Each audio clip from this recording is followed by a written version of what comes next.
എത്രത്തോളം VS ഓർമ്മയായി മാറിയിരിക്കുന്നു എന്നുള്ളതാണ് നമുക്ക് വലിയ ചുടുകാടിൽ നിന്ന് കാണാൻ കഴിയുന്നത്. ഒരു സമര പോരാട്ടത്തിന്റെ ഒരു നൂറ്റാണ്ടാണ്, ഒരു സമര നൂറ്റാണ്ട് എന്ന് പറയുന്ന പോലെ ഒരു ജീവിതം തന്നെ സമരമാക്കിയ ഒരു മനുഷ്യൻ വലിയ ചുടുകാടിൽ ഇപ്പോ എരിഞ്ഞു തീരാൻ പോവുകയാണ്. പകരം വെക്കാൻ ആരെങ്കിലും ഉണ്ടോ എന്ന് ചോദിച്ചാൽ പകരം വെക്കാൻ ഒരു മനുഷ്യനും ഇല്ലാത്തൊരു രാഷ്ട്രീയ നേതാവിന്റെ അന്ത്യമാണ് അല്ലെങ്കിൽ അവസാനമാണ് നമ്മളിപ്പോൾ കാണുന്നത്. 102 വയസ്സ്, 102ാമത്തെ വയസ്സിൽ ഏതാണ്ട് ഒരു 97 വയസ്സ് വരെ 96 വയസ്സ് വരെ ജനങ്ങൾക്ക് വേണ്ടി പോരടിച്ച മനുഷ്യൻ, ജനങ്ങളുടെ വിവിധ വിഷയങ്ങൾക്ക് വേണ്ടി പോരടിച്ച ഒരു മനുഷ്യൻ ഇപ്പോ എരിഞ്ഞു തീരുകയാണ് വലിയ ചുടുകാടിൽ. VS അച്യുതാനന്ദൻ എന്നുള്ളത് അത് ഒരു വികാരമാണ് എന്നുള്ളത് നമുക്ക് നേരത്തെ എല്ലാവർക്കും അറിയാം. VS അച്യുതാനന്ദൻ എന്നുള്ളത് ഒരു വൈകാരികതയാണ് കുറെ മനുഷ്യർക്ക്, കേരളത്തിലെ ജനതയ്ക്ക്. ആ വൈകാരികത കഴിഞ്ഞ 3 ദിവസമായി നമ്മൾ കാണുന്നുണ്ട്. VS നേരത്തെ പൊതുമണ്ഡലത്തിൽ സജീവമായിരുന്ന സമയങ്ങളിൽ ഒരുപക്ഷെ അത് പരസ്യമായി നമ്മൾ കണ്ടിട്ടുണ്ട്. VSനെ കാണുമ്പോൾ ആൾക്കാർക്കുള്ള സ്നേഹപ്രകടനം എല്ലാം കണ്ടിട്ടുണ്ട്. VS മരിച്ചു കഴിഞ്ഞപ്പോ VS കേരളത്തിന് നൽകിയ ആ സ്നേഹത്തെ അതിന്റെ ഇരട്ടിയായിട്ട് കേരളം തിരിച്ച് നൽകുകയാണ് ചെയ്തത്. ആ തിരിച്ചു നൽകുന്ന സ്നേഹം ആണ് കഴിഞ്ഞ 3 ദിവസം വിവിധ സ്ഥലങ്ങളിൽ നമ്മൾ കണ്ടത്.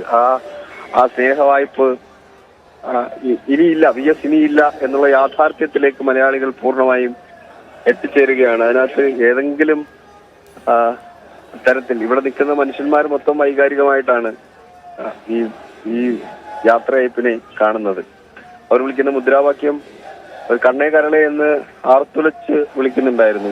ഏറ്റവും ഒടുവിലത്തെ വിളി VS കേൾക്കുന്നില്ല എന്നുണ്ടെങ്കിൽ പോലും VSന് വേണ്ടിയുള്ള ആ മുദ്രാവാക്യം അവർ ഉറച്ച ശബ്ദത്തിൽ വീണ്ടും വിളിക്കുന്നത് നമുക്ക് കാണാൻ കഴിയുന്നുണ്ടായിരുന്നു വലിയ ചുടുകാടിൽ. ഇതുവരെ കഴിഞ്ഞ 3 ദിവസം കേട്ടതിനേക്കാൾ ഉച്ചത്തിൽ അവർ വിളിക്കുന്നുണ്ട് കണ്ണേ കരളെ VS എന്ന്. ഇനി അങ്ങനെ ഒരു രാഷ്ട്രീയ നേതാവിന് വേണ്ടി അങ്ങനെ ഒരു മുദ്രാവാക്യം ഉണ്ടാവുമോ എന്ന് ചോദിച്ചാൽ അങ്ങനെ ഉണ്ടാകാനുള്ള സാധ്യത കുറവാണ് താനും.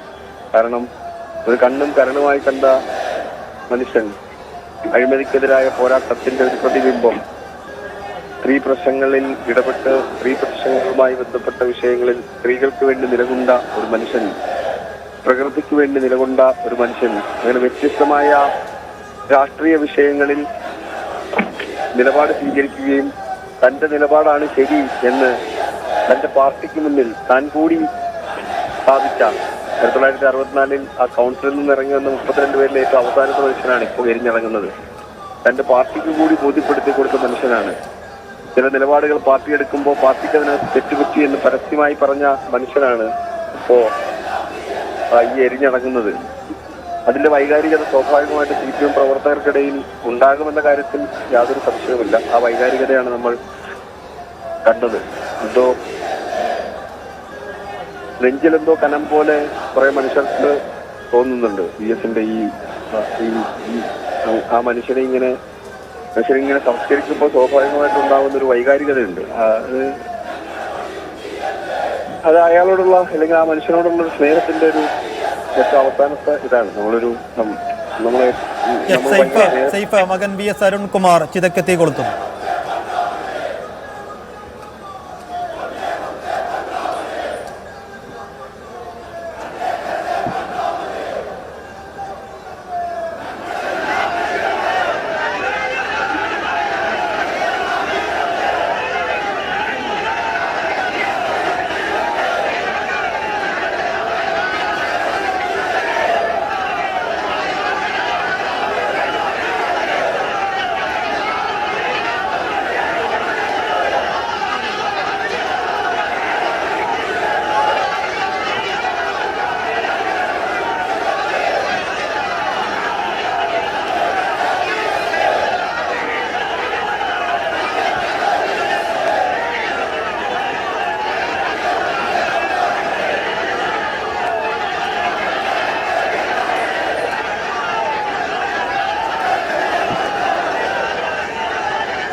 ഏതാണ്ട് 12 എത്തിച്ചേരാൻ അഭ്യർത്ഥിക്കുകയാണ്.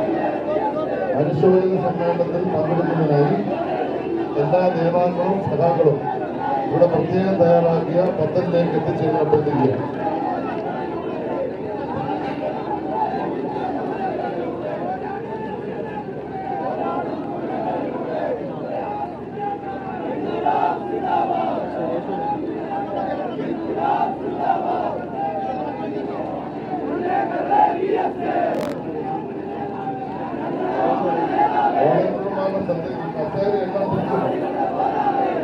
സ്റ്റേജിന് അഭിമുഖമായി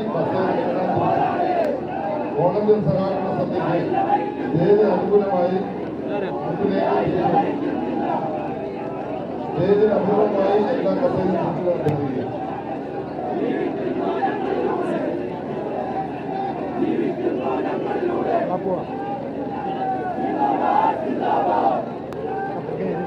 വി എസിന്റെ ഭൗതികദേഹം വലിയ ചുടുകാട്ടിലെ തീനാളങ്ങൾ ഏറ്റുവാങ്ങിയിരിക്കുന്നു. പുറത്ത് പെരുമഴക്കൊപ്പം പാർട്ടി പ്രവർത്തകരുടെ തൊണ്ട പൊട്ടുമാർ ഉച്ചത്തിലുള്ള വെളിയാളങ്ങളും അന്തരീക്ഷത്തെ കീറി മുറിക്കുന്നുണ്ടായിരുന്നു. തുല്യതയില്ലാത്തൊരു വിപ്ലവാധ്യായത്തിൻ്റെ പരിസമാപ്തിയാണ് ഇന്നലെ രാവിലെ AKG സെൻട്രലിൽ നിന്ന് തുടങ്ങിയ തുല്യതയില്ലാത്ത ചരിത്രത്തിൽ അടയാളപ്പെടുത്തപ്പെട്ട ഒരു വിലാപയാത്രയുടെ പര്യവസാനം കൂടിയാണ് ഇനി നിത്യനിദ്ര.